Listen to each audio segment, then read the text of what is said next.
Hi, I'm Alex for TeachLikeThis, and this is an oldie but goodie, direct instruction. The direct instruction model has a lot in common with release of responsibility. I've also heard it called explicit teaching and teaching for mastery. In a good direct instruction lesson, the teacher should include 4 things. First, motivate the students and build their background knowledge. Second, explain the new skill that they're going to learn. Third, model a quality product for them. And finally, provide guided practice. This will look the same in any classroom, in any content area. Start by setting the stage for learning. Ask yourself, do the students have enough background knowledge to build upon that foundation? Do they know why they're reading a particular text? Do they even care about this content? The best place for any lesson to start is by explaining the purpose for the activity. Today we're going to work on blank.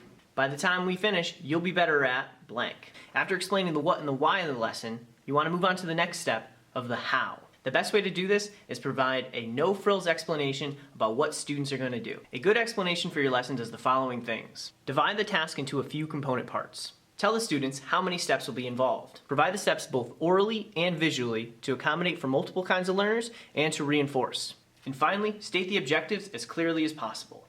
As a side note, some teachers try to grab students' attention and provide motivation by telling them how hard a task is going to be in order so that they pay close attention and do well. However, usually this backfires. During an attention grabber like that, some students only hear the word hard and then shut down. Instead, accentuate the positives. Let me show you an easy way, or you won't believe how fast you get this, or we're going to go slowly together and I'm going to make sure nobody gets lost. In this way, all students will feel empowered to face the challenge of new learning. The next step of direct instruction is modeling. It's not enough to just explain to students what you want. You have to show them. Modeling allows learners to watch the process unfold before their eyes in the correct way. This means the teacher will engage in the task exactly as he or she expects the students to engage in the task. Also, while modeling, it's ideal if the teacher involves the class while modeling.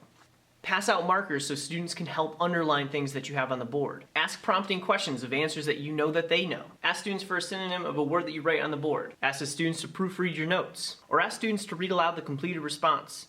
See if it makes sense. Do we need to make any changes? Without that active involvement, modeling is not going to achieve its intended purpose. The final step of direct instruction is guided practice. This would be the time to involve a graphic organizer that would guide students along their path to success. After students are successful with the graphic aid, the teacher should start working backwards. Eventually, the model should disappear, and at a certain point, the answer criteria. When students are able to answer the question without any of the support, that's when they're ready to be independent.